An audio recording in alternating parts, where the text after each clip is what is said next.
एक लड़की कैसे पोर्न इंडस्ट्री में शामिल हो गई जिसे उसके माता पिता लेबनान से, जो कि उसका घरेलू देश है, अमेरिका लेकर आए थे, जिसने अमेरिका में पढ़ाई की, स्पष्ट रूप से समझदार है, टेक्सास में यूनिवर्सिटी गई, इतिहास की पढ़ाई की। आखिर तुम इस पोर्न इंडस्ट्री में कैसे आ गई? मुझे नहीं लगता कि कम आत्मसम्मान किसी के साथ भेदभाव करता है। इससे कोई फर्क नहीं पड़ता कि आप एक अच्छे परिवार से हो या एक साधारण परिवार से। मेरा पूरा बचपन वजन के संघर्ष में गुजरा और मैं कभी खुद को आकर्षक या पुरुषों के ध्यान के योग्य नहीं समझा। और अचानक कॉलेज के पहले साल में मेरा वजन कम होना शुरू हो गया। मैंने छोटे छोटे बदलाव करके यह सारा वजन घटाया और जब तक मैं पास हुई मैं एक बड़ा फर्क लाने को तैयार थी। मैं अपने स्तनों को लेकर बहुत असहज महसूस करती थी क्योंकि वजन कम करते समय सबसे पहले वहीं घटा था।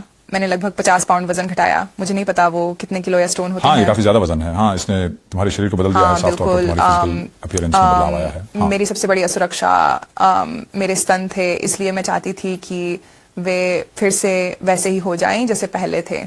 और जब मैंने ऐसा किया तो मुझे पुरुषों से बहुत ध्यान मिलने लगा जिसकी मैं आदी नहीं थी।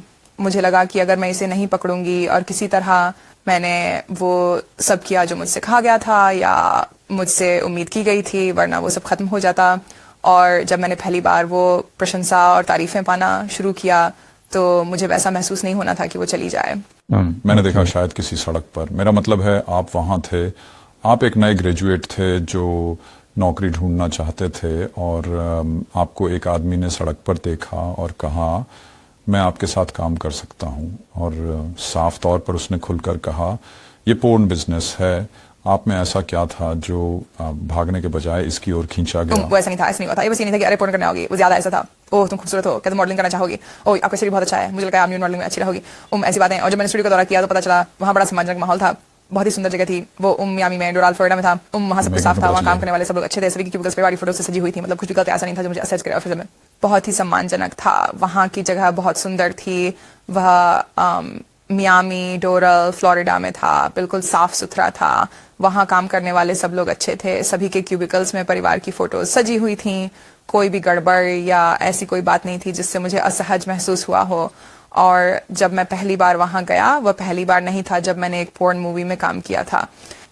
ये दूसरी बार थी। हाँ, पहली बार ज्यादा ये था कि क्या तुम ये करना चाहती हो, जैसे कागजात पर हस्ताक्षर करो वगैरह वगैरह। तो ये लोग आपको साफ साफ सिर्फ एक पैसे कमाने की मशीन की तरह देखते थे। बिल्कुल। लेकिन फिर भी आपके पास कोई सलाहकार नहीं थे, आपके पास कोई वकील नहीं था, आपके पास कुछ भी नहीं था। कौन सा 21 साल का युवक वकील रखता है पेशी के लिए? मैं समझने की कोशिश कर रहा हूँ कि इतना तनाव आप पर किस हद तक रहा होगा और क्या अब भी, क्योंकि आप यहाँ इतने शांत बैठे हैं और स्पष्टता काफी समय बीत चुका है और आप आगे बढ़ चुके हैं, लेकिन क्या आपको लगता है कि इस अनुभव से कोई पोस्ट ट्रॉमेटिक स्ट्रेस आप में बाकी है? हाँ, और मुझे लगता है ये ज्यादातर तब होता है जब मैं बाहर जनता में जाता हूँ, क्योंकि लोगों की घूरती नजरें, मुझे ऐसा महसूस होता है कि जैसे वो मेरे कपड़ों के आर पार देख सकते हैं, जो मुझे गहरी शर्मिंदगी में डाल देता है। मुझे ऐसा लगता है कि मेरी निजता का सारा हक खो गया है, जो सच भी है क्योंकि गूगल सर्च करते ही मैं सबके सामने हूँ। और वो तस्वीरें आप मिटा नहीं सकते। ये भले ही आपके लिए बहुत निजी हो, लेकिन आपको यह हक नहीं है कि आप उन्हें दुनिया भर के लोगों की नजरों से हटा सकें।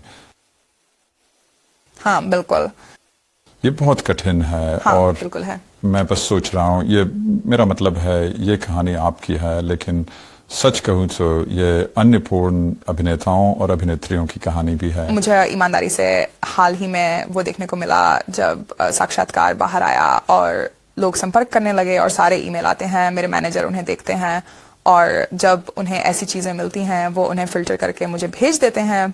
और उन लड़कियों की कहानियां पढ़ना जिन्हें सेक्स ट्रैफिकिंग का शिकार होना पड़ा और पोर्न में जबरदस्ती धकेल दिया गया, और ऐसी तमाम लड़कियों की दास्तानें जिनकी जिंदगियां इससे बर्बाद हो गई, जिनका फायदा उठाया गया पुरुषों ने, और वो संविदाएं जिन्हें वे साइन तक नहीं करना चाहती थी। मुझे लगता है कि ठीक है, शायद ये अच्छा हुआ कि मैंने बातचीत शुरू की और मैंने इस साक्षात्कार को पोस्ट किया और अब जोर से बोल रहा हूँ, क्योंकि दूसरे लोग भी ऐसा ही महसूस करते हैं। भले ही वे इतने गहरे स्तर पर ना समझ पाए, जैसे कि पोर्न करना, वे इस बात से संबंधित महसूस कर सकते हैं कि असुरक्षित महसूस करना और किसी ऐसी चीज के लिए दबाव में आकर करना जिसे वो करना नहीं चाहते थे। आपने इस्लामिक हेडस्कार्फ पहन रखा था, जिसे आमतौर पर हिजाब कहा जाता है, और फिर जाहिर है उसके बाद एक तरह का सेक्स सीन बन गया। आपको तो पता ही होगा कि ये कितना उकसाऊ था। मैंने उनसे शब्दशः कहा था, तुम लोग मुझे मार डालोगे, और उन्होंने कहा, वे बस हंस दिए। तब आपने ये क्यों नहीं कहा कि मैं ये नहीं करूं? धमकी, मैं डरा हुआ था। मुझे पता था कि अगर मैं मना कर दूं तो वे जबरदस्ती नहीं करेंगे। उस समय वह बलात्कार है का कोई भी तुम्हें जबरदस्ती सेक्स के लिए मजबूर नहीं करेगा, पर फिर भी मैं डरा हुआ था। क्या आपने कभी महसूस किया है रेस्टोरेंट में जब खाना ठीक ना हो और वेटर पूछे कि सब कुछ कैसा है, तो बोलने में डर नहीं पर घबराहट होती है। मैं धमकी महसूस कर रहा था, मैं घबराया हुआ था। हम बहुत सारे लोगों का इंटरव्यू करते हैं और उनमें से कई मध्य उम्र के या उससे बड़े होते हैं। स्टूडियो में किसी का होना जो केवल 26 साल का है, ये वाकई में शानदार है। ऐसा एक विचारधारा है जो कहती है कि हमारी संस्कृति को एक संपूर्ण रूप से, और मैं सिर्फ अमेरिका या यूके की बात नहीं कर रहा, बल्कि कई कई देशों में अश्लीलता से ग्रस्त किया जा रहा है, और युवा लोग विशेषकर अपने जीवन में इतने छोटी उम्र से ही पोर्नोग्राफी के संपर्क में आ जाते हैं कि इसका ये मूलतः बदलाव ला रहा है कि पुरुष और महिलाएं आपस में कैसे जुड़ते हैं, वे रिश्तों के बारे में क्या सोचते हैं, एक तरीके से संभावित रूप से बहुत हानिकारक तरीके से। इस पर आपकी क्या राय है? बिल्कुल, ये रिश्तों पर असर डालता है। मैं कि मुझसे यहाँ से कि अमेरिका में तो पोर्न की लत बहुत आम है और मुझे यकीन है यहाँ भी होगी। जो चीजें पुरुष वीडियोस में देखते हैं वो अपनी जिंदगी की महिलाओं से उम्मीद करते हैं, और ये हकीकत नहीं है। कोई भी इतना परफेक्ट नहीं हो सकता।